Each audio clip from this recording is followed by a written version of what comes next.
morning, everyone, and can I welcome everyone to the fourth meeting of 2020 of the Social Security Committee. Can I remind everyone to turn mobile phones either off or to silent so they don't disrupt the meeting. We've got a full house this morning. We have no apologies from members. We're all present, and we move to agenda item 1. Decision to take items in private. The committee is asked to agree that item 3, consideration of evidence and an issues paper, is taken in private. Is the committee agreed to that proposal? Yes. Thank you. We move to agenda item 2, which is our benefit take-up inquiry. This is the final evidence session of the committee's inquiry into benefits take-up. And can I welcome Shirley Ann Somerville, Cabinet Secretary for Social Security and Older People, Anne McVeigh, Deputy Director, Social Security Policy, and Rory Sutherland, Team Leader, Benefit Take-Up, Scottish Government. Thank you all three of you for being here this morning. And can I invite the Cabinet Secretary maybe to make some opening statements. Thank you, Convener. Good morning. I'm grateful for the opportunity to engage with this inquiry and for the insight it has already provided, which I have followed with interest. I was delighted to lay the first benefit take-up strategy before Parliament on the 21st of October 2019. The principles and initiatives set out in the strategy reaffirm my commitment to a social security system which actively encourages and supports people to access the financial support they are entitled to. Increasing take-up is about building a system which is approachable and accessible, has easy-to-navigate application processes based on clear eligibility criteria, that uses transparent decision-making and challenges stigma. In short, a system that has no barriers to applying.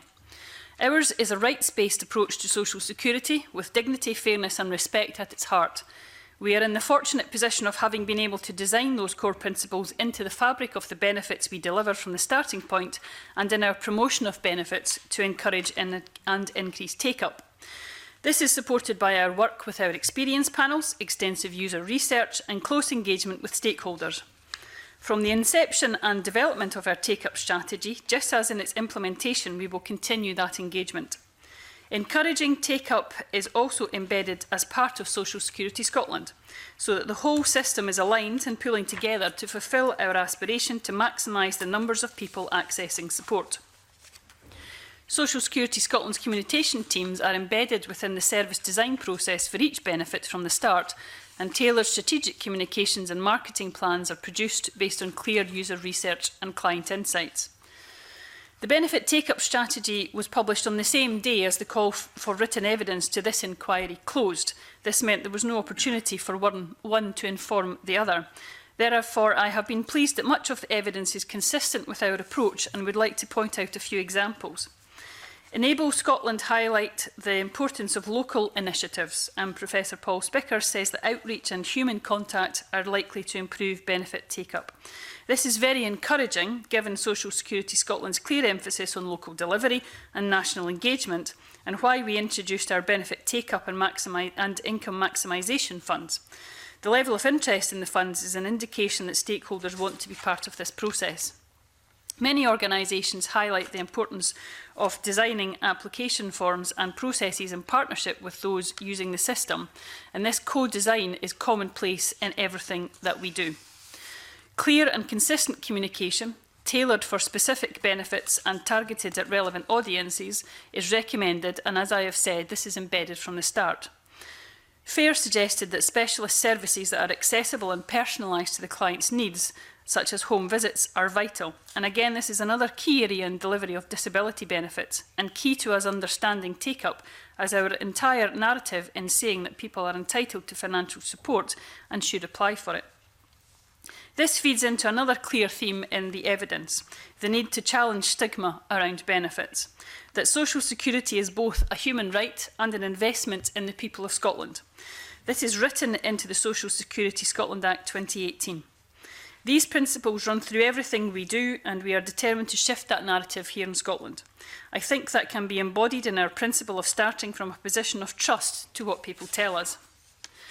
As the committee has heard, our approach is in direct contrast to that of the Department of Work and Pensions, which does not have an explicit benefit take-up strategy, nor does it have legislation or a strategy to tackle child poverty, as the Scottish Government has. However, that said, the DWP has stated it is committed to tackling poverty.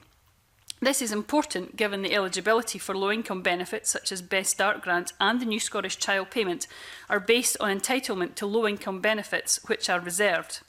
I have therefore written to the Secretary of State, Therese Coffey, to seek assurances that the spillover provisions in the fiscal framework will not pose a fiscal threat in the face of our statutory duty to promote and encourage benefit take-up. The synergy between the benefit take-up strategy and evidence submitted to this inquiry is encouraging. That rich body of evidence available, along with the committee's own recommendations, will be a guiding light as we implement our strategy and, of course, in the development of the next benefit take-up strategy. I'm happy to take questions. Thank you very much, Cabinet Secretary. I want to come to spillover in a second, but I suppose it's only reasonable that I start off with the Scottish Government's population benefits take-up strategy, which I welcome. It's a 2-year strategy to October 2021.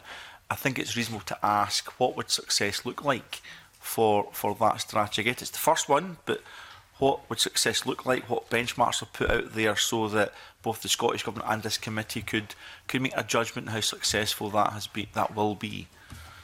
Well, I think it's too early to tell at this point, with the strategy still being very new, about how successful the strategy is at this point. The strategy obviously has a series of new activities and initiatives in it to increase awareness and also to remove the barriers.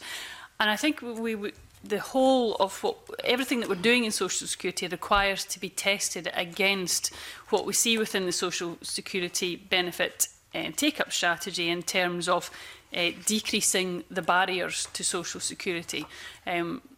We have absolutely got to be challenged on whether we have done everything to decrease barriers at every single point, and that's right from the design of our benefit all the way through the application process, all the way through the decision-making process, and finally at the end about how people feel about that service as well. So it's, there is a tendency to think of benefit take-up simply as about marketing campaigns. I think the strategy demonstrates it's so much more than just marketing campaigns, important though they are. And I think that the success of the benefit take-up strategy will rightly be analysed against our ability to remove barriers at every single point for every individual that touches the system. Absolutely, it's more than marketing campaigns, and preparation for today's meeting spiced through the committee's attention to a targeted benefit uptake campaign in relation to pension credit by Haringey Council in England. I don't have details of how successful or otherwise that was, but that was using as much granular information as possible to make reasonable judgments as to who might actually qualify for pension credit and reaching out to them on a personalised basis rather than just a marketing strategy. Is that something that you think the Scottish Government will be looking to do in terms of this 2-year strategy? Well, certainly for every single benefit and payment that comes out, there is a benefit take-up strategy for that benefit in terms of the marketing. So what are the best channels to use for that? They will be very different depending on the type of audience that benefit is targeted to. So every single benefit that's been launched to date and everyone that will continue to do in the future has had that type of communication strategy where we've looked at the marketing, looked at the channels, looked at what works best. And in many ways, these aren't bursts of campaigns, although again, they can play a role. But it's about, in effect, always being on because there's no point running one campaign for Best Start Grant or one campaign for funeral support payment because you may not be eligible or interested in that at one point, but maybe 6 months down the line you certainly will be. So the challenge is to not do the short burst campaigns, but to embed marketing in many ways in the journeys that people are already on in their lives.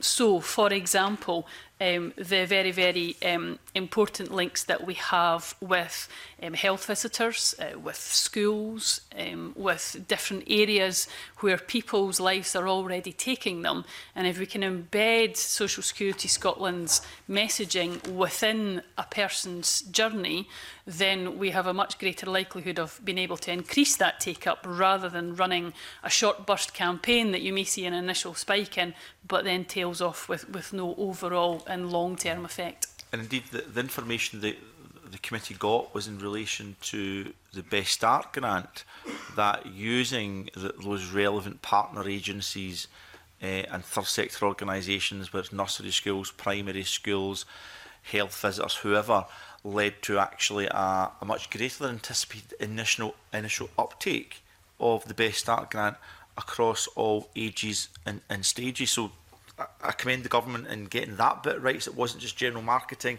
it was targeting to signposting individuals and groups that were trusted within communities. But now the figures we have is that for those who have a first child, the uptake is 53%, a second child is 77%. On average now that uptake is at 67%. So that first flurry of using partner organisations for Best Start grant, I feel like as important as that is, that's now embedded, but we're sitting at a 67% uptake rate. So it would be, what's the strategy to push that higher still? And that's why I was referencing Haringey, who are then trying to identify individual families that might benefit. Is that something that we can expect to see from the Scottish Government? Well, we'll certainly look at every endeavour we can to do that. It is really important to look at this over a longer period of time. So we have really only had the information around the Best Start grant pregnancy and baby payments in so far because it's been running the longest. That uptake has went well. It's gone certainly it's going better than the previous DWP, but we're certainly not resting on our laurels in this. I mean, one of the challenges in all of this is, of course, that the agency and these payments are brand new. So I think we could cast the committee's mind back to the very initial payments we were doing on the carers allowance supplement, where our first challenge was to actually introduce people to the agency and to introduce them to the fact that yes, they were actually going to be getting this supplement and that this wasn't a scam. So there's a sheer amount of knowledge that we need to build up both within stakeholders and the general public.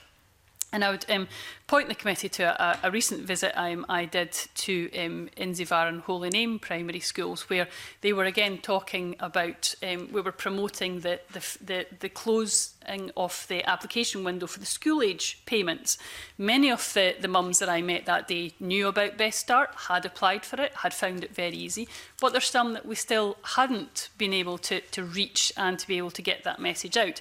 Now, as Best Start grant becomes something that people do when their child reaches early learning or the school age payment, then you'll see the take-up increasing because it becomes something that's known about at the school gates, that's talked about, and that word of mouth is exceptionally important. The fact that I was speaking to mums who were telling other mums that this was really easy to apply for, it took you 5 minutes to fill in the application forms and you got your payment through very quickly, is absolutely vital to building that trust with people who haven't heard about the agency, never mind the benefits. So we do have that challenge of being from a standing start, of having new payments that people haven't heard of.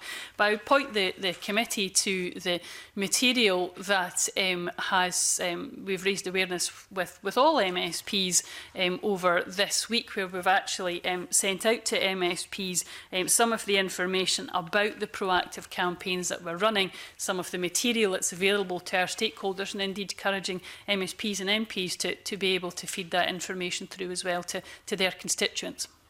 That's well coming from personal experience. I've got a couple of families in my constituency who young people are getting the young carers grant because of information that was sent to myself from the Scottish Government. But I suppose what I'm asking, whilst I'm welcoming that, is that if we're sitting at 67% uptake for the Best Start grant just now, this time next year, would you anticipate that will be a higher figure? Because I understand there's no specific targets around that, but would you naturally expect that to be to be higher, and then I'm going to get to spill over in a second Cabinet Secretary, but would you expect that to be higher? I would certainly hope it's higher. We haven't set targets for the benefit take-up because it's very difficult to set targets when you don't have a baseline to actually measure that from, and in effect we're creating that baseline at that point. But certainly from my point of view, and I know speaking to everybody in the agency, people always want to do more. It is about the marketing, but it's also about us learning about whether there's anything else we need to do about changing the application forms once they've been used for a period of time to get that user feedback, ensuring that we've got that correct all the way through, so that, again, I go back to the fact that there's no barriers. So there's no point running a marketing campaign if people then find it too difficult to apply and very difficult. So we're always learning about this as we go along, and keen to ensure that we build that up. But I would certainly hope that the benefit take-up increases for Best Start grant, because we're determined to ensure that we do everything to be able to get in touch with everybody who is eligible for it. Okay, now moving to spillover, which I know some of my colleagues will want to come in and ask questions on also. I note that our briefing for today says in October 2017 the Scottish Government did do a campaign called You've Earned It, which was a campaign targeted at over 65s in relation to pension credit. Now, I think it was a relatively small campaign. I think there was 400 calls to whatever helpline. I think it was signposting people to Citizens Advice, so it wasn't direct from the Scottish Government, but I think it was supporting Citizens Advice to maximise the benefits of over 65s more generally.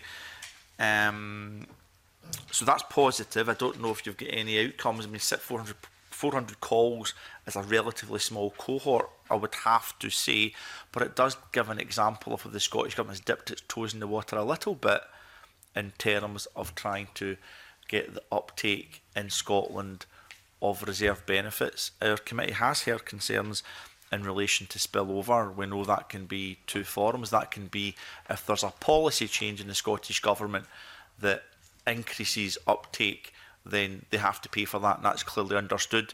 But if there's that's an entitlement issue.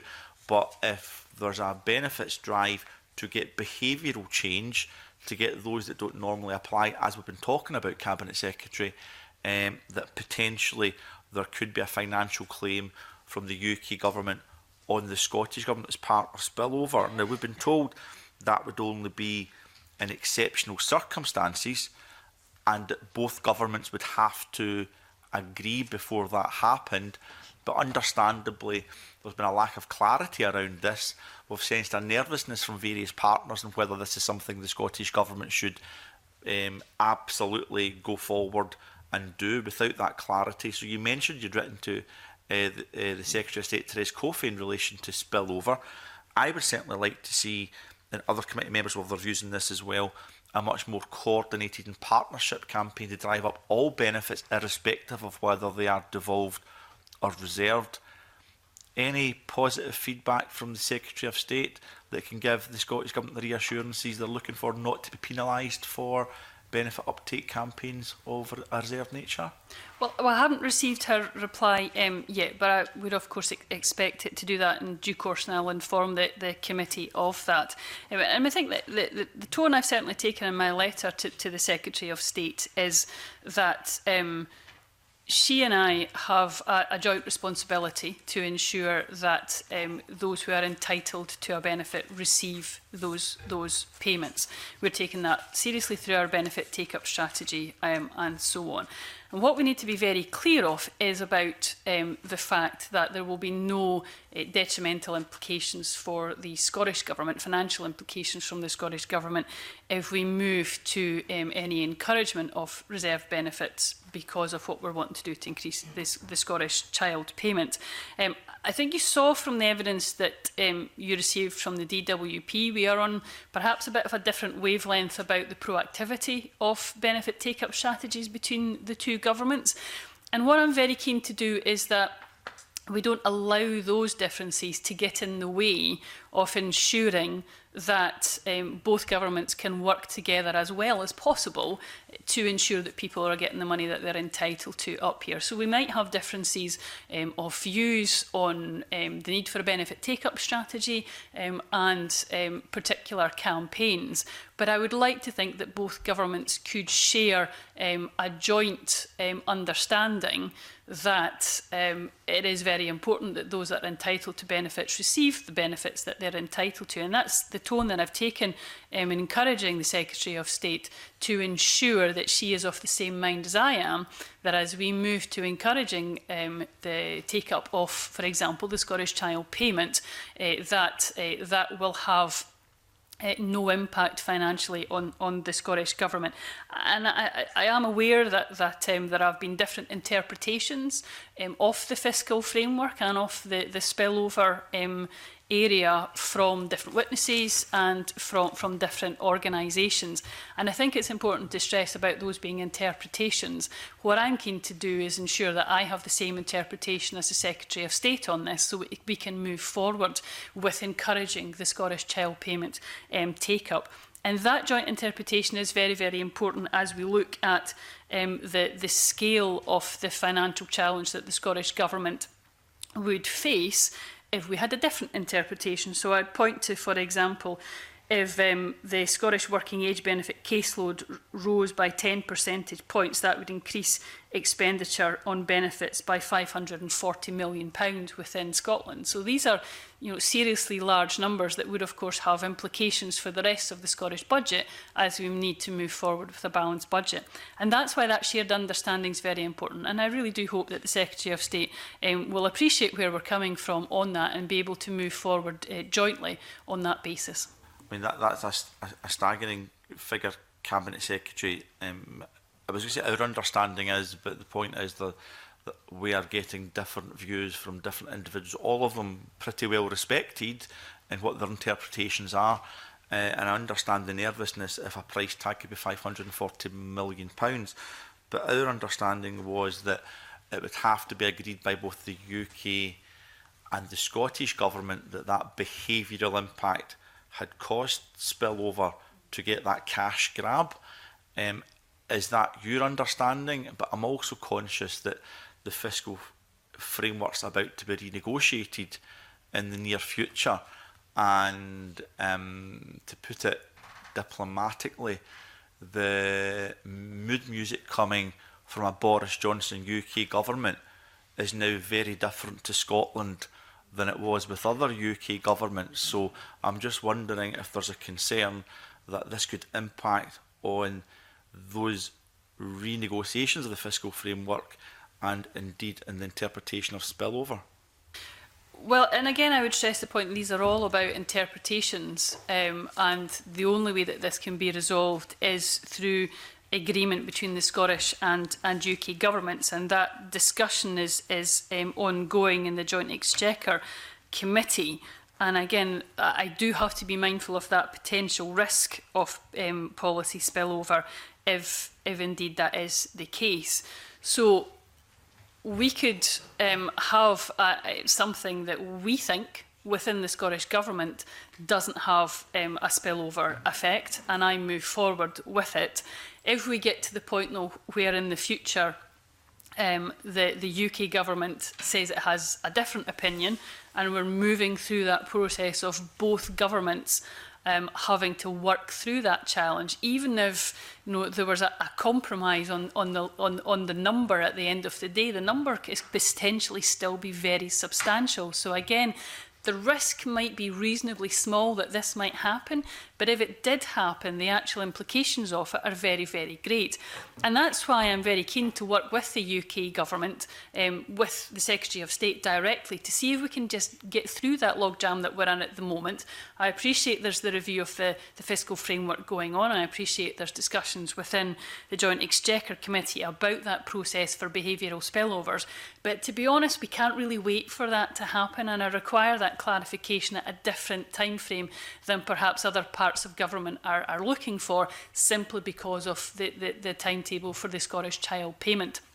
And that's why, as I say, I am really hopeful that we can get an understanding from the Department of Work and Pensions about this specific interpretation so that we can move forward with it on that on a joint basis. Yeah, I think our constituents just want the money they're entitled to need, irrespective of whether it's devolved or reserved, which I think we are as a committee. Okay, Paula McNeill, then Mark Griffin. Good morning, Cabinet Secretary. You've probably answered to the convener a chunk of what I'm interested in, and it's the same policy area. But I would like to put on record, and I know that other members share my concern, and clearly you do too, which is that the risk is very high. The risk is very high of not having a shared understanding, a clear understanding before there's any policy spillover, of risk to the social security budget, and I would suggest the wider Scottish budget. So it's, to me, it's really serious that every time I ask this question, I feel I get a different answer depending on who answers it. So it's very confusing for the committee, but I remain alarmed. So I'm trying to work my way through to check that I have the same understanding as you, Cabinet Secretary, if that's okay. So, to me, there's three potential areas. One is where there's new government policy, it would be quite clear the Scottish Government pays for that new policy and not the UK Government.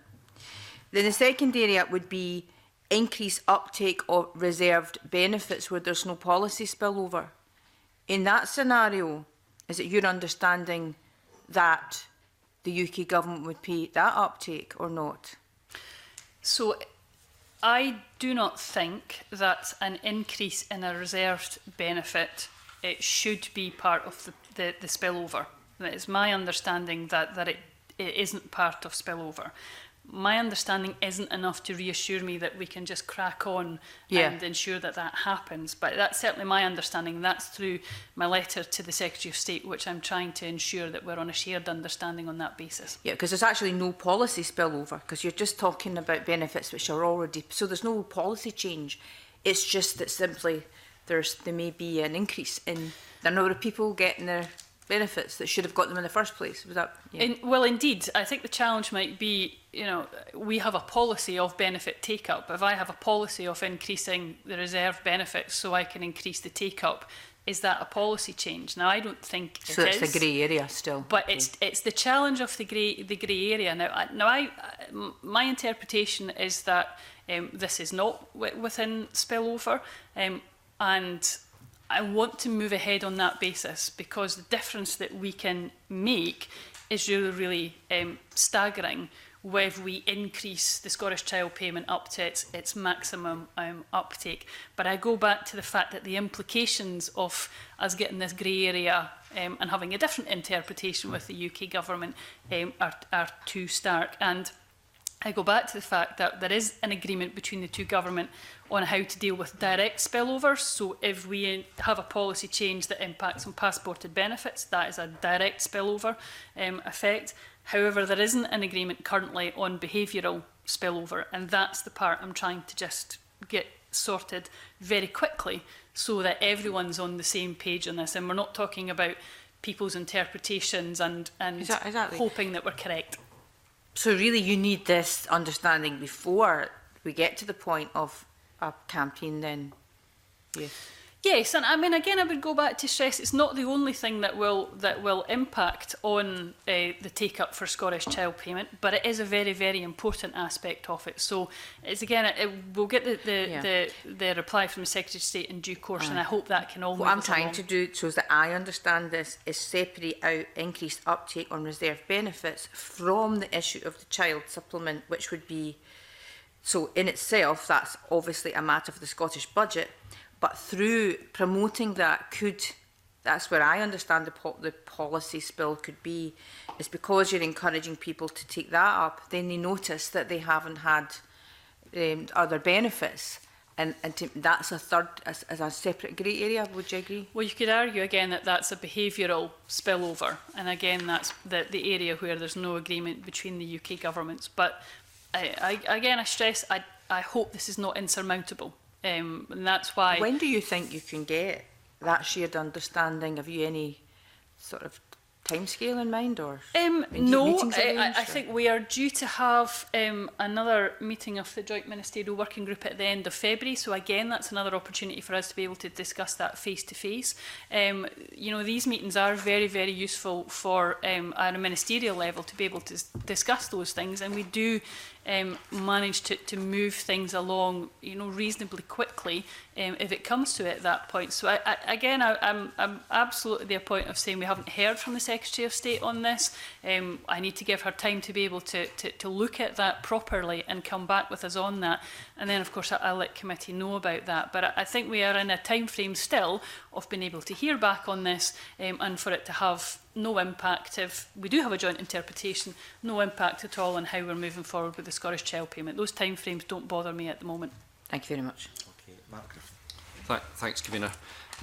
To carry on the theme of policy spillover, I think quite clear on what policy spillover means. A direct policy spillover, there's an agreement there between governments, but obviously we've spoken about the lack of an agreement on a behavioural spillover, and I'm glad to hear the Scottish Government's view is that a campaign to increase uptake of a reserve benefit wouldn't be covered by a behavioural spillover. It's just to ask what your view is, given the absence of any agreement between governments on the impact of a behavioural change, whether there is even the possibility for a UK government to make a claim on the Scottish budget, given that there is no agreement in place?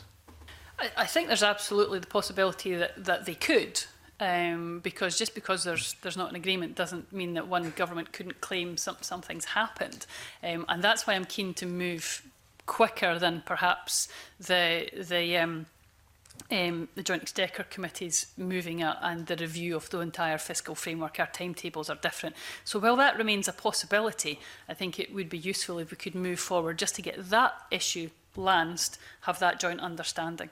Yeah. I think that would be the ideal scenario, that both governments agree and we move forward fairly quickly in getting people exactly what they're entitled to. What is the government's position if there can be no agreement reached? Would you then rule out any benefit uptake campaign for reserve benefits? Well, we'd have to look at it very carefully, particularly because of the implications it may have for the budget. As I said, the risk of it happening is very small. The UK government would have to submit that claim, and there would be discussions between the Scottish and UK government about the implications for that. But I keep going back to the actual implications for it. If it does actually then transpire that spillover is agreed to have happened, is very significant. So it would have a bearing. It would have to have a bearing on what we're looking at, because it would be exceptionally difficult to be able to run something with a risk that the financial implications of that are so great. I mean, when we're talking about, again, we're talking about a variation in some of the benefit take-ups of 1%, we're talking £30 million. You know, it's a substantial challenge to be able to build that into a demand-led budget that we're still moving forward with at this point. So it's important for us to be able to look at that very seriously, and to be able to analyse what the risks are and what the implications of it are. Okay, thanks, Convener. No more questions in this area. Yeah, and I know members want to come back in other aspects. Mr Brown, I thought you were wanting in this area. I was going to come in on the automaticity issue, if I can, Convener. That's easy enough for you to say. Any more questions on the spillover area? Michelle Ballantyne. Good morning. Obviously, you've gone into a fair bit of detail, but I just wanted to ask one bit, sort of linked to what you've been saying, because we're aware now that many of the devolved benefits will be linked to the reserve benefits in some way. So clearly there is a very strong relationship when it comes to take-up.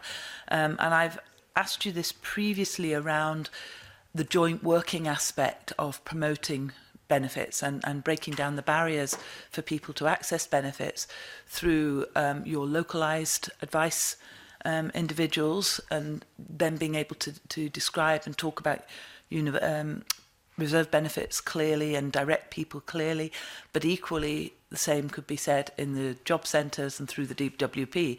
And I would have thought that if a joint agreement about promoting and being able to describe and support people to access benefits by both parties would also de-risk the chance of spillover. So I wonder if you could just comment on that and what your thinking is now on that. So it is very important that our local delivery client advisors can not simply just say, well, these are your devolved benefits and everything else is somebody else's job, so you'll have to find that out yourselves. We are very keen to make sure that there are warm handovers between Social Security Scotland staff, either at a local level or at a national level, to advice or directly to the local job centre plus or whatever that may be. And the communications is working, for example, very well on that aspect. If somebody phones up the agency, but actually they're phoning up about a reserve benefit or vice versa. So we see that working at an operational level well. I would certainly hope that we can see, for example, the local job centres being able to promote and advise clients on the Job Start payment, for example. They are clearly one of the people that will be seeing those individuals right in front of them. So that importance of that seamless working is very important, and that works both ways. Absolutely works both ways. It's not for local delivery staff to provide pre-application support to reserve benefits in the same way they will for devolved, but it is really important that we don't just sit there and go, well, this is our responsibility and we're not interested in the client's overall journey within social security and its wider sense, or indeed with some of the local authorities. So I would like to think that we could have a joint understanding on that. I don't think that necessarily directly means that it lessens the risk of spillover. I think the more joint understanding that we have and the more appreciation of reserved benefits that we can have will assist us, but it doesn't de-risk it entirely, because it doesn't stop the UK government being able to come in and still be able to make that claim. So there's a de-risking of it, but until we get that joint agreement, it doesn't go away entirely. Okay, but you are looking now at working together more on this. Well, I would say we're always looking to work together. I don't think we're looking now to do it. I think right the way from when Best Start grant came in for the pregnancy and baby payment, there has been that warm handover between agencies for people that phone the agency but have a query about a reserved benefit, and for every single benefit that comes in, we look at very seriously if, again, I go back to the job centres being the most obvious example, what material would be in job centres and what training the work coaches could have that would assist people to be able to get that information. So I think that's been working well. Obviously, still more to do. The Job Start payment will be the next test of that. And again, I'll be more than happy to update committee on the discussions of the Job Start payment with the DWP to show how that's actually working in practice when we move forward to the launch of that. Okay, thank you. Alison Johnson. I think that's clear enough. It was just, you know, the fact that the most recent stats show that there were over 3,000 applications, about 5% of all applications for Best Start came from outside Scotland. So, you know, that may happen the other way around, where people in Scotland apply for DWP benefits or devolve. You know, I'm just concerned that there is that very clear referral process in place, because you'd hate anyone to miss out because they'd gone in the wrong direction. And that is absolute responsibility that I think, again, both governments are taking very seriously on this.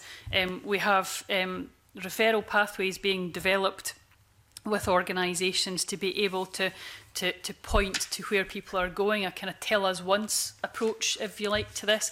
But the aspects around if people apply for the wrong benefit because they should be applying for a devolved benefit and they've actually applied for something that's available in the rest of the UK, is something which both governments are taking very, very seriously. And I would again stress, we will have our differences, political differences with the DWP on a variety of issues. At our operational level and how we're working through the programme, I'm really content that that aspect is working well, and we look very seriously, I'll give an example of what we do, when we are designing our system and designing what happens to make sure that we're not just telling people, no, you're not eligible, and there's no sign of then what you do after that. It's our responsibility to be able to make that journey as seamless as possible for people. Thank you. Okay. Shona Robertson.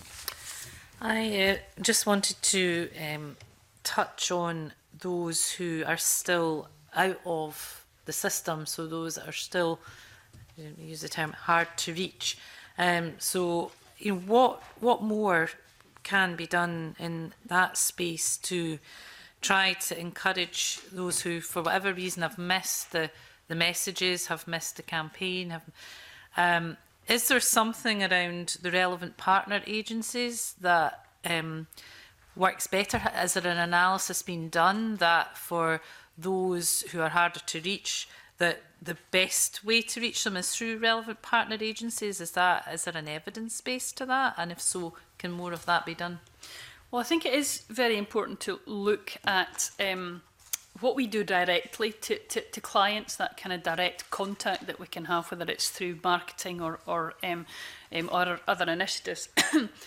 And the importance of using trusted stakeholders already. So you're coming from, as I say, near the beginning, a standing start as a new agency with new payments, but then how you can amplify that message very quickly is through if we can reassure trusted organisations that we are serious about removing barriers to people and that people will get a good experience with the agency, so that then they can refer on to their network of members or clients or so on. So whether that's carers organisations, whether it's young carers groups, whether it's funeral directors, that touch point where, again, go back to the point I made earlier about people are already on a journey.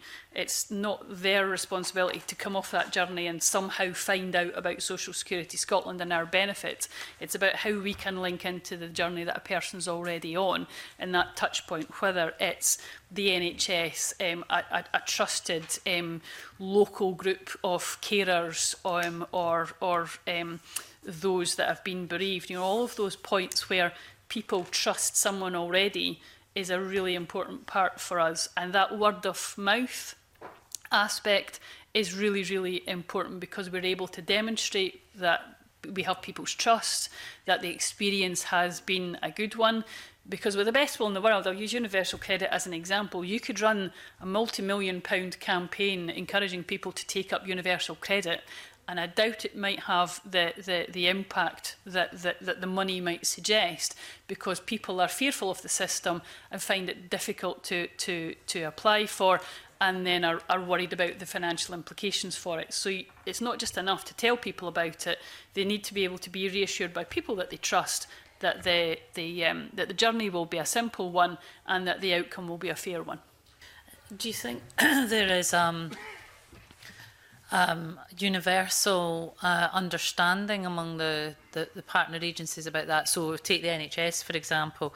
There appears to be some very good practice with health visitors in some areas, very much seeing their role as being making sure people understand about benefit entitlement.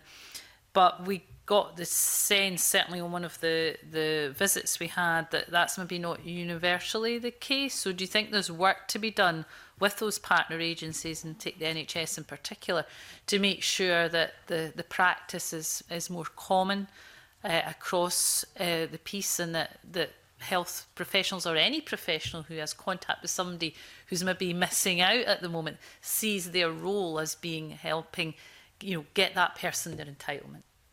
I think it is very important that we do share that good practice, whether it's in the NHS or in councils. There is some fantastic work going on about to ensure that, for example, mums are receiving information about the Best Start Grant pregnancy and baby payment when they're going for their midwifery appointments. I would point to another excellent good practice example that I visited recently within Glasgow, whereby when you go to register the birth, everyone is asked about the Best Start Grant and are they aware of it. Now, it's the one part, if you've maybe missed all the brochures during your pregnancy, if you've missed the brochures you're getting when you're in having your baby, that one point that you all have to do is go and register that birth. So the ability for the council to be able to put that in to a system that, again, already happens, it's already part of what a client does, and be able to just have that sense check again is a really, I think, a great example of how you can build something into a system. And that good practice is something which I hope other local authorities would look at with interest. And it's the same whether it's within the NHS or other organisations as well, about what can be done at different stages. Now, the responsibility is obviously on the agency to ensure that we've got the materials for the handover, so that there is something clear and understandable for people to do. But it's a simple process that can be done. And again, within Glasgow, the actual technology is there for people to therefore just go and apply online directly just after they've registered the birth. Yeah, I mean, sometimes it feels as if these should be just simple things that everybody should be doing. I mean, are you confident that other authorities or health boards will take up the obvious, I guess, and things that are demonstrably simple and work? Well, that's certainly something which obviously we have close relations with COSLA on, and we are ensuring that that good practice is being shared. And to be honest, local authorities are also very interested in that good practice too. I know some local authorities have approached Glasgow for more information about what they're doing. Now, that doesn't mean it's going to be universal across 32 different local authorities. There may be other mechanisms that local authorities feel might work better for them than the Glasgow model. But I think it does demonstrate what we can do to be able to move things in. As you say, it's not a big change. It's something that can fit readily within what a council was doing, but it can make an enormous difference to the client at the end of the day. Yeah, Alistair Allen. Thank you very much. I'm sure Greg will come on the subject too as well. But it was just on the issue of automation of benefits, and whether there was anything more you want to say about the government's ambitions in that area, and about what scope there is for working either with local authorities or with the UK government. It is something which I'm very interested in taking forward as much as possible. So we'll continue to explore this. Again, I would stress this is something that will develop over time as the agency moves forward. There may be aspects of automation that aren't in at this point, but we are certainly looking to look to in the future. It's not an easy task. It's something that is exceptionally complex, not in terms just of the build of the programme and the technology to allow that to happen, but importantly the information sharing responsibilities that comes with that as well. So, for example, information sharing with local authorities is something which the agency is very much proactively looking to do. That will require 32 different information sharing agreements, so that we have that ability to have a two-way information sharing system with each local authority that's in place. So that's absolutely something that we're proactively looking at, and it is something that can play a role. I thought the evidence on this within committee was really interesting. It wasn't a black and white where everybody thought automation was fantastic, something that we should look at. People also recognise sometimes that there were risks about automation and taking away that human factor, taking away that ability for that human contact. So we need to look at both the principle of automation, which I'm absolutely personally bought into, but then challenging it against the practicalities about how that would actually work. What does that mean for the client? And does that genuinely make that client's journey easier to get everything that they're entitled to? You almost touched on it there, but one of the things that came through in some of the evidence we had was that we had some witnesses who suggested that we might, as a country, find it easier to deal with local authorities. You might find it easier to deal with local authorities than with the DWP when it came specifically to the issue of information sharing and automation. Is that a view that you would share? No, I think those are just different challenges. We're required to share information with the DWP all the time.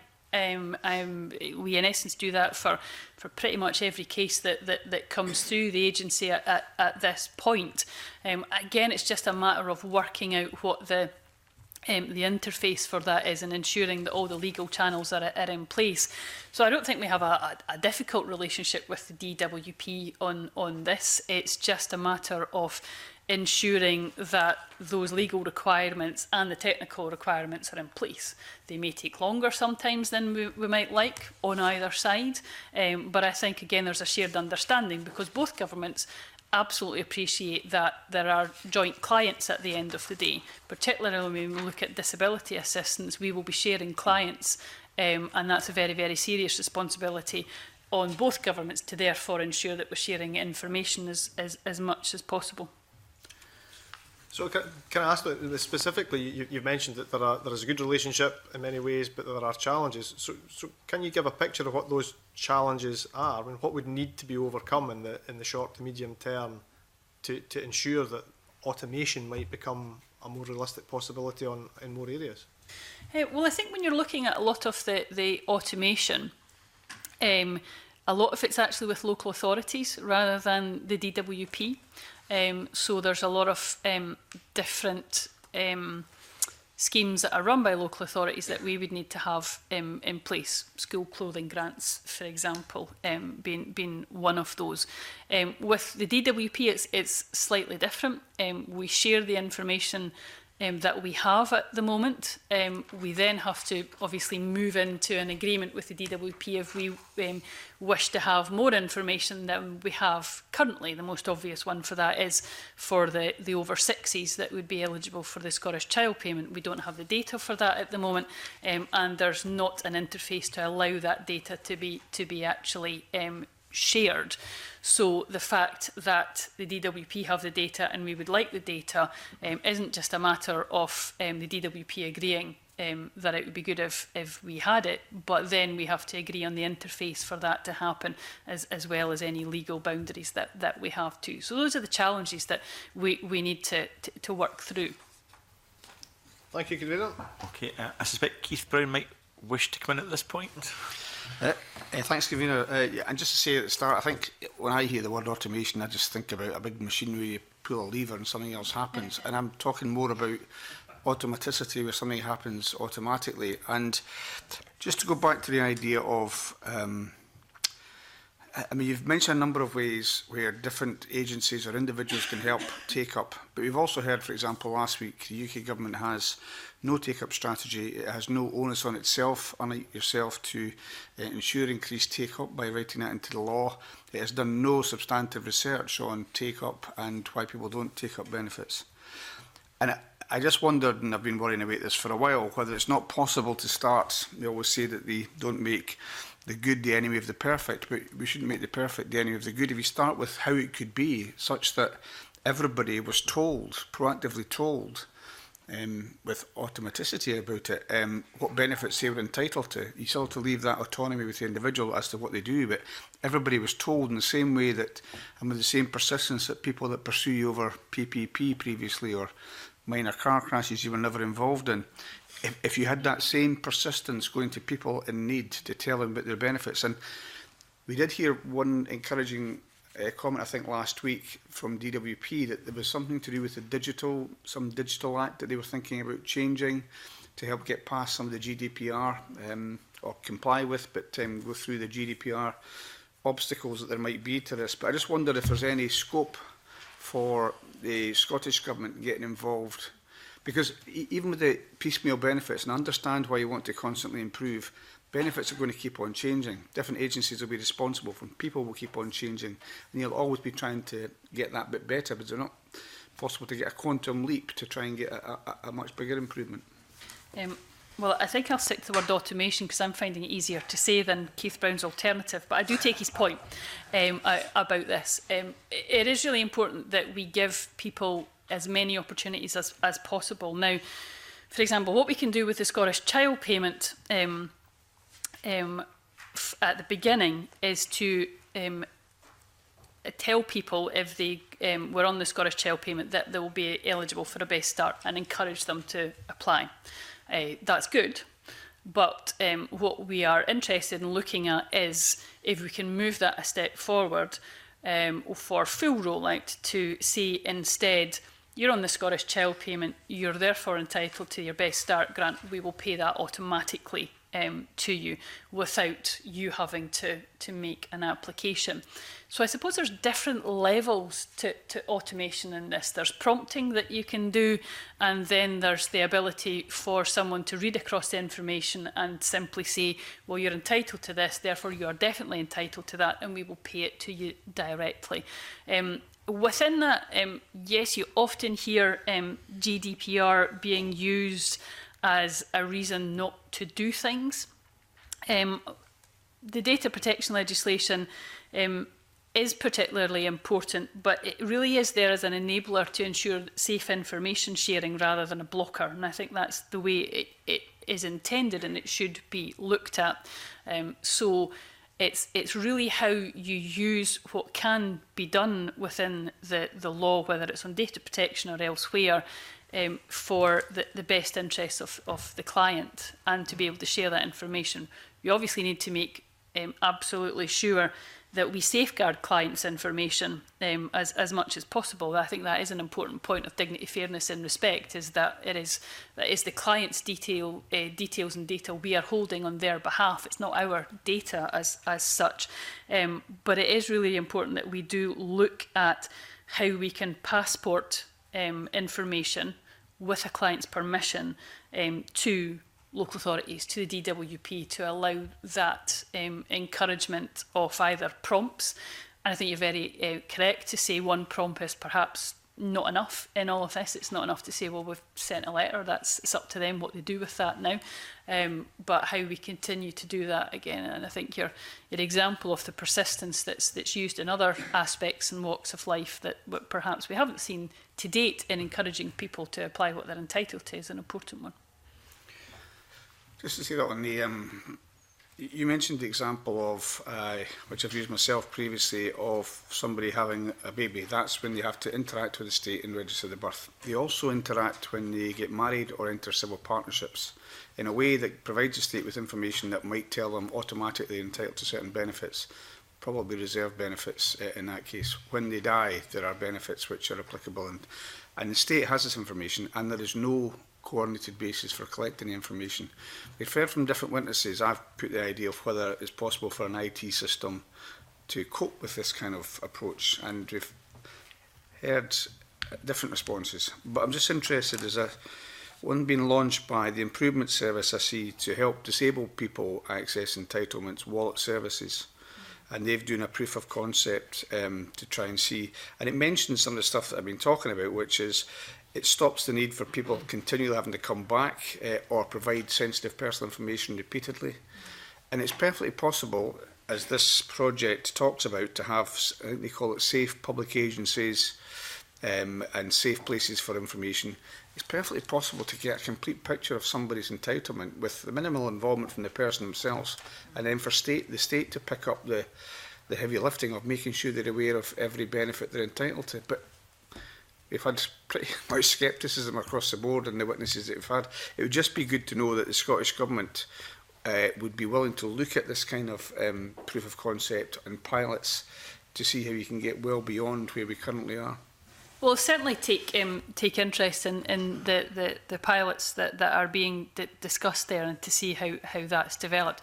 I think it is a really, really important point that you mentioned about how people continuously have to prove something. And one of the examples again is around blue badges, where you have to prove, usually with the original copy of your DLA entitlement letter, that you're still eligible for something that you'd previously been eligible for anyway. So there are areas within the system where perhaps, you know, we clearly don't make it as easy, and I say we generally as public agencies in general don't make it as easy as possible. That does come down to information sharing. So one of the examples could be, how can the information that Social Security Scotland holds about an individual be used by local authorities to be able to test eligibility for a blue badge without there being a requirement for an individual to be able to find their original eligibility confirmation letter and to be able to signpost that directly into a local authority. So we are working on these and other examples about how we take that forward. I don't think it's going to be a big bang approach where there's a database where these things materialise all together at once, but I think what we can challenge ourselves to do as we move forward, particularly with Social Security Scotland, is at every single point of that, what more can be done to take away another barrier? And it's maybe not a barrier about actually receiving the Social Security Scotland devolved benefit, but it's about a passported benefit and or entitlement that a person might move to, and continuously challenging ourselves on that, because as I say, these things will develop over time. We'll be able to move forward with this. This isn't going to be something where we're going to get everything correct on day one, and we need to continuously challenge ourselves to move those barriers away for people.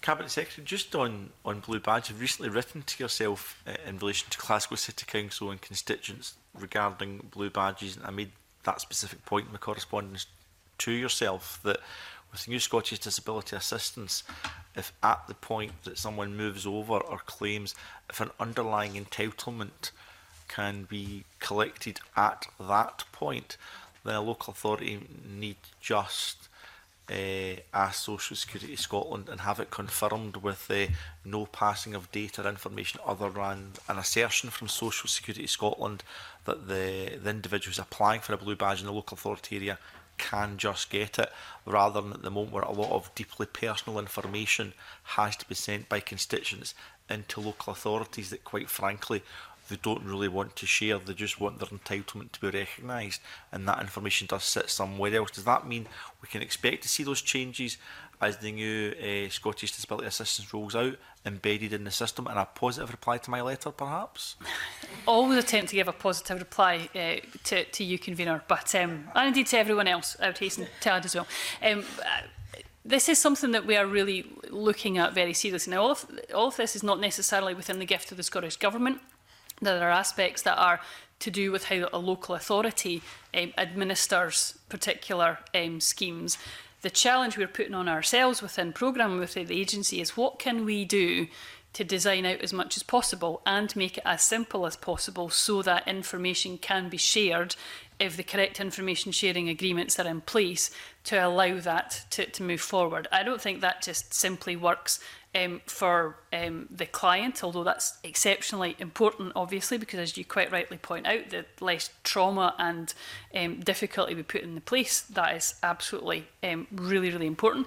I think it also would work well for local authorities as well. It takes away some of the challenges of administering a system if we could do something at a national level to make it easier for them to share that information, get the information that they require. So that is absolutely something that is being actively looked at, and something I'm personally very interested in. I'm looking forward to the reply to my letter. Cabinet Secretary Jeremy Balfour. Good morning, Cabinet Secretary, and thank you for coming this morning. Just a couple of questions, if that's okay. The first one is around, as you said in your evidence already, making that process as easy as possible, and particularly maybe the application and first advice somebody gets. I know that in your laying of the regulations around this, which I think were laid last week, in your note around that, you were saying you don't think there'll be any extra cost for government in regard to funding the advice shop or other agencies.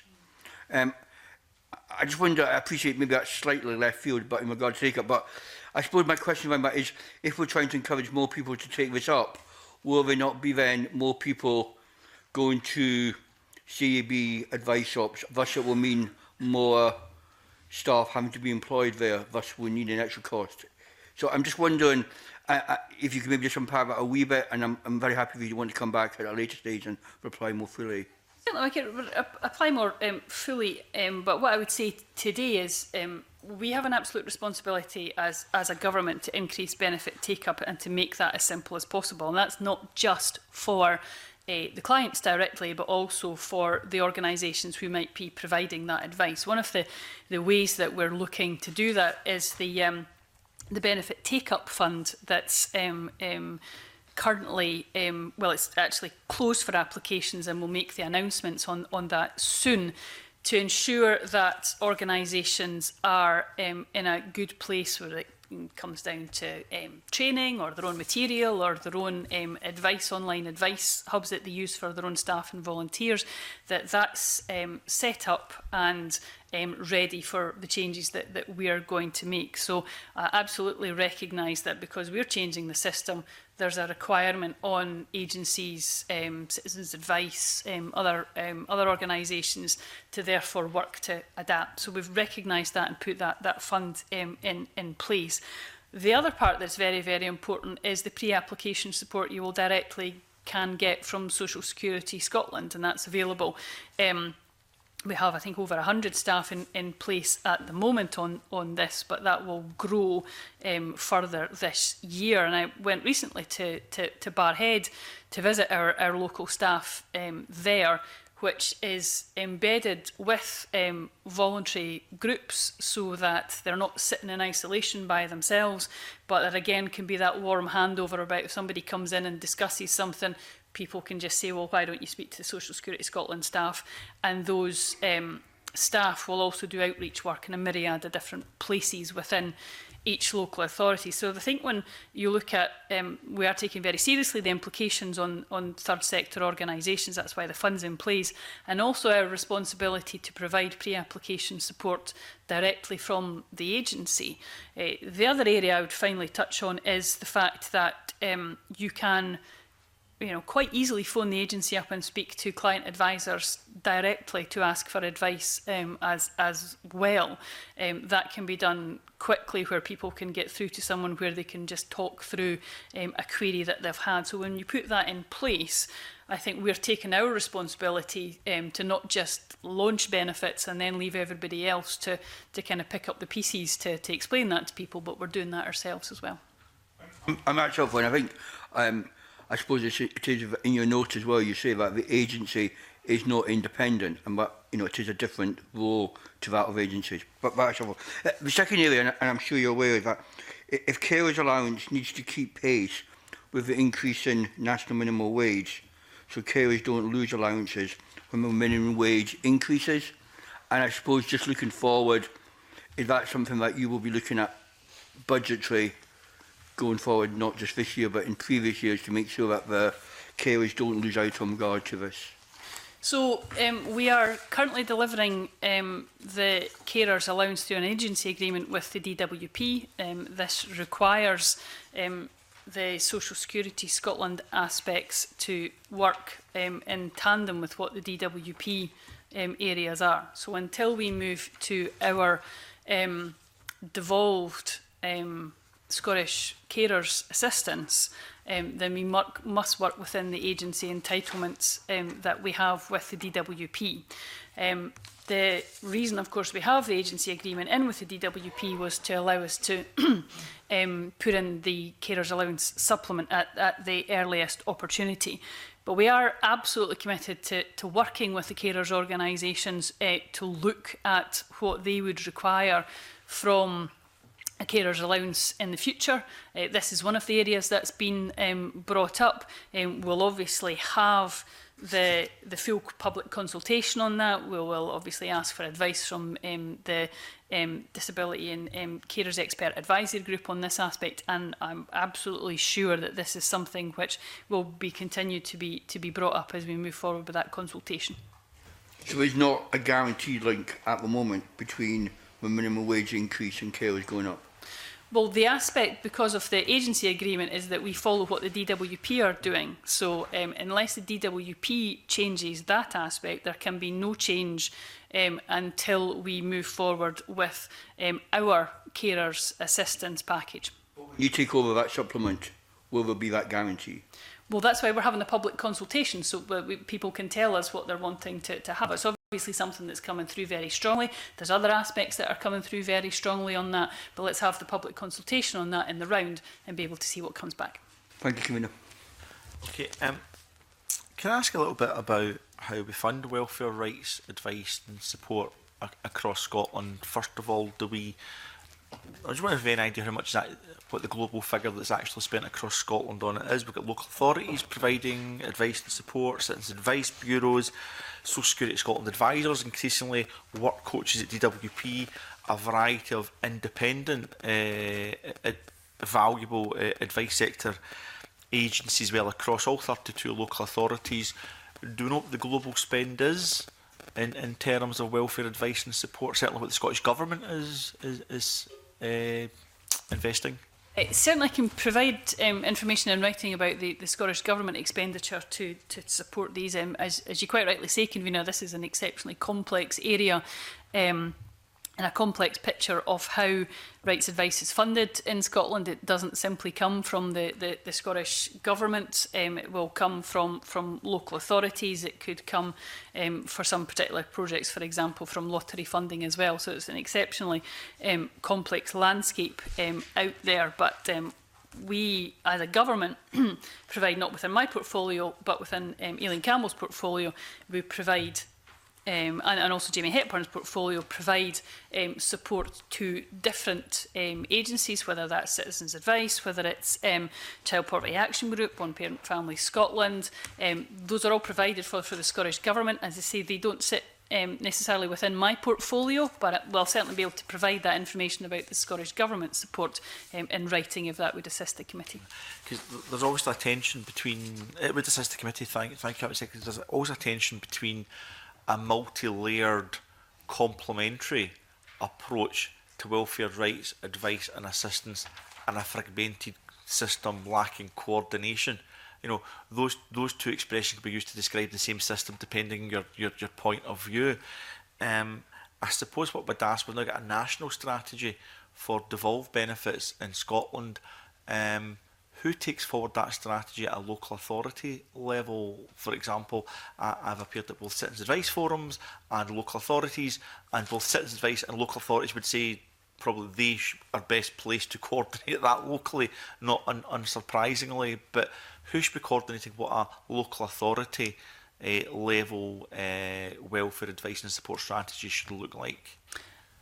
I don't think there would probably be one particular simple answer to that. I think it would vary across the country depending on the circumstances and depending on the agencies that are on the ground there. Certainly, again, speaking from the government's perspective and from the view from what we're achieving from Social Security Scotland, is to work with what's on the ground and what those partner agencies are, regardless of who they are, regardless of how they're actually set up. And there is an important obligation on our local delivery leads to work within the community that already exists within different parts of Scotland to embed ourselves in that kind of community landscape. And that is very, very different depending on what part of the country you're in, depending on who's taking the lead on certain circumstances. So I don't think there's a one-size-fits-all. Our obligation is, regardless of what that is, that our local delivery leads are taking a very serious role and playing a very serious role in that. I mean, there's clearly reasons for asking it. For example, we heard from Richard Gass from Rights Advice Scotland. He's Glasgow-based, who called the welfare rights advice sector being stretched to capacity. Obviously, there's additional burdens placed in the fastly evolving devolved Scottish benefits. There's some financial support this year in relation to that, but we're keen to know if that financial support is going to carry on into future financial years. But also, if we can't map out at a local authority level what advice and support is there for benefits uptake and the like, how the heck do we know whether we're spending enough money? How do we know how stretched it actually is? And how do we know what additional monies to invest? Well, I think, again, I would point to the importance of the local delivery leads in that, because what we're doing on the ground in every community across Scotland is not just to have client advisors there to provide direct pre-application support for people, but actually having people, at different levels of seniority where they can work within that landscape, whatever that landscape is.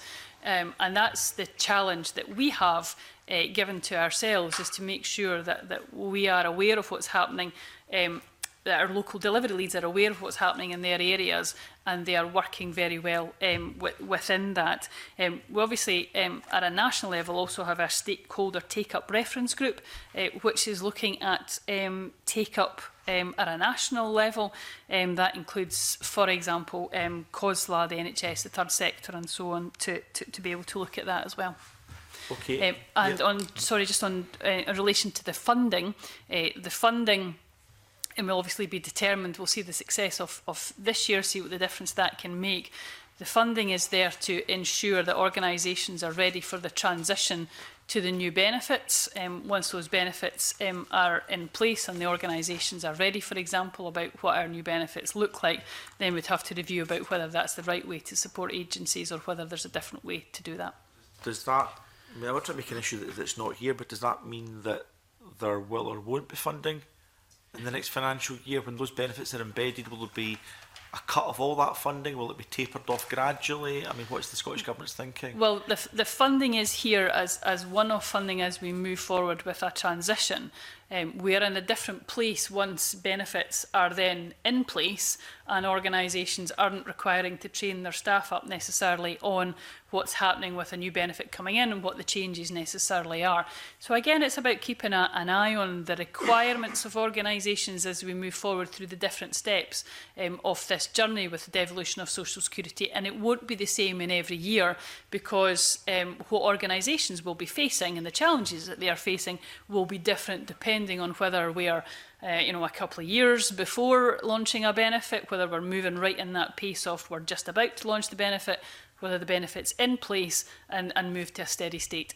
Our committee's spoken about a kind of one Scotland approach to benefit entitlement and uptake and welfare support and advice. So it doesn't matter whether it's a local authority entitlement, whether it's a Scottish Government, Scottish Social Security System one, or a UK DWP one. You just get the advice and support at the no wrong door that you enter for that advice and support.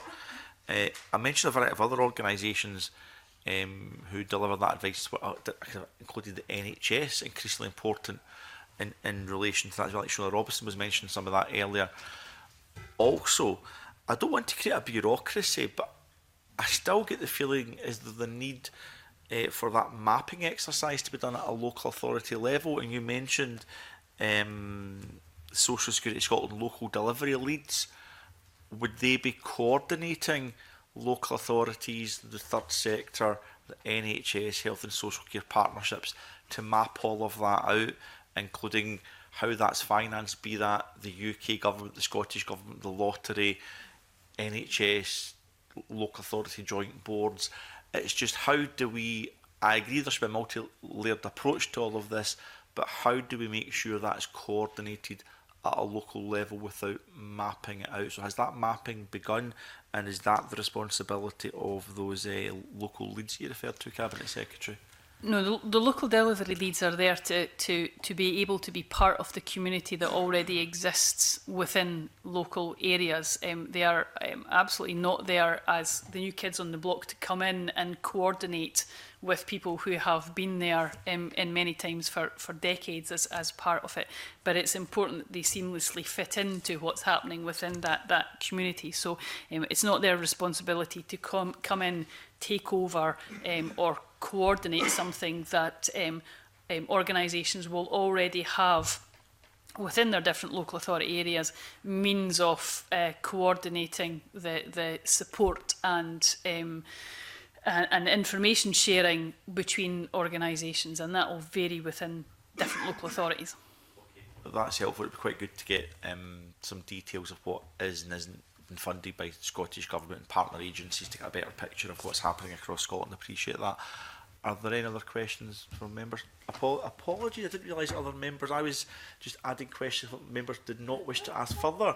I better take my deputy convener first, Alison. Paul McNeill to follow by Alison Johnson. All right, I'll be brief. So I've read the briefing in terms of where you think automation might be possible and where you don't think it's possible. But if I'm honest, I'm a bit concerned about, well, what does that leave in terms of what you've ruled out? And so I want to draw attention to, so there's paragraph on, so Perth and Kinross Council and Rights Advice Scotland noted that council tax reduction had been included as a qualifying benefit for social security, so local authorities could do more to encourage benefit take-up. There would also be no need for verification with the DWP, but it's been suggested here that the government disagree that that's a consistent proxy for low income. So I'm sure there's a perfectly good explanation for that view, but I'm just wondering, what does that leave then in terms of what, what passported benefits we could actually focus on to automate? Well, I don't think it certainly wouldn't like to leave the committee with the impression that there's a closed door on this, or there's aspects that we're not looking at. I go back to maybe the way I described it to Keith Brown, that this isn't a kind of big bang approach where we'll look at what we can automate in day one and then we walk away from it.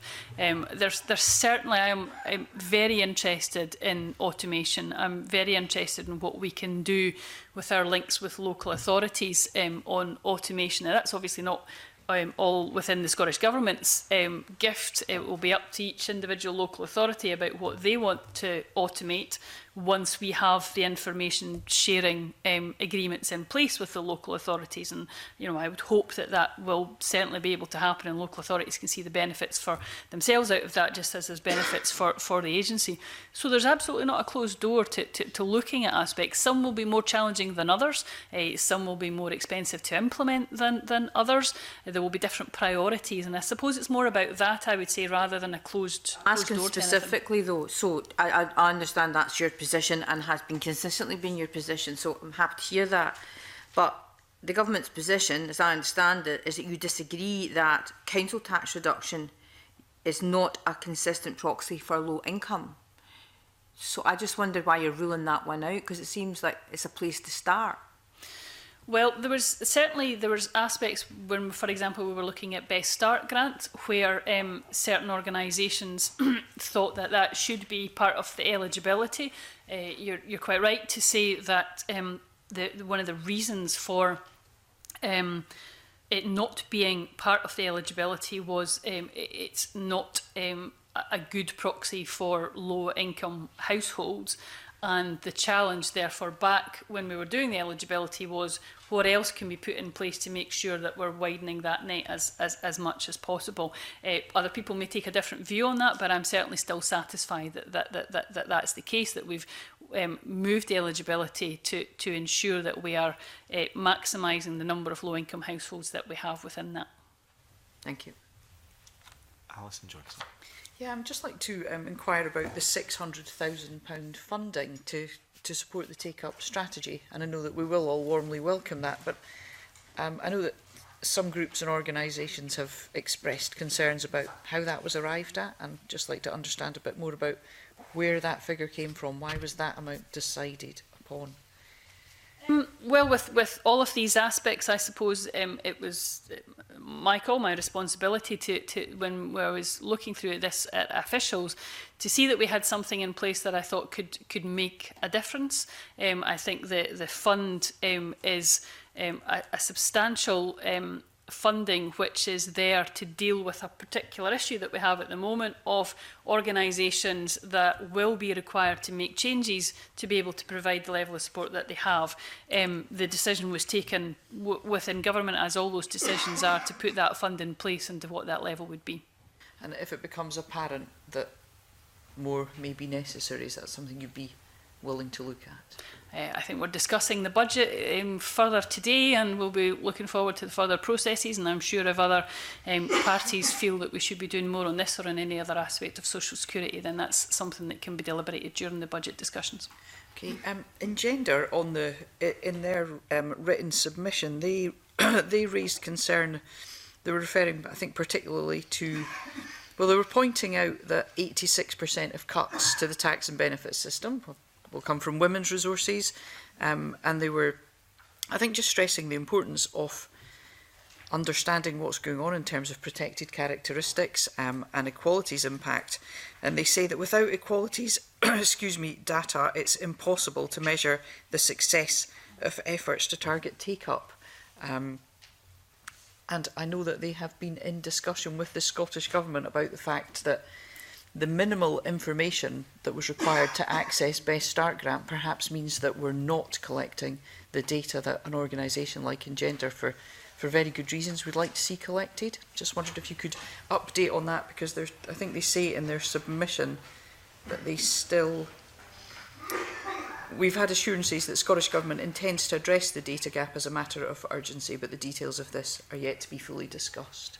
So I've had really useful discussions with Engender and with other women's organisations about their concerns on this issue, and that's why I'm very pleased that as one of our continuous improvement measures that we take within the programme to update what the agency actually uses, that we've now changed the way that equalities data is gathered, and that is already now in place from the turn of the year to be able to deal with that. Now, it doesn't...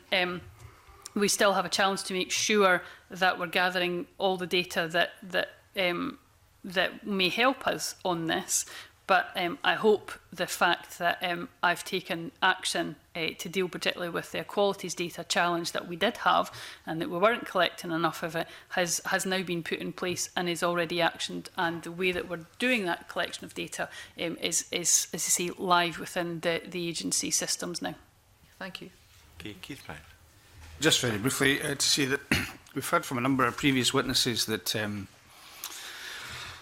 what you described as the Big Bang is not possible, or this system that could make it all pretty automatic is not possible. We haven't really heard much detail as to why it's not possible, and even less as to why it's not worth considering in the first place. And I think we'll have to go back and try and look at that. But I just wonder, and I'm pretty sure I know the answer to this question from the Cabinet Secretary, but I ask it because I intend, if we ever get a Secretary of State for DWP willing to come to this committee, which is a big if, to ask them the same question, is it your belief that every single person should be... Sorry? Oh, sorry.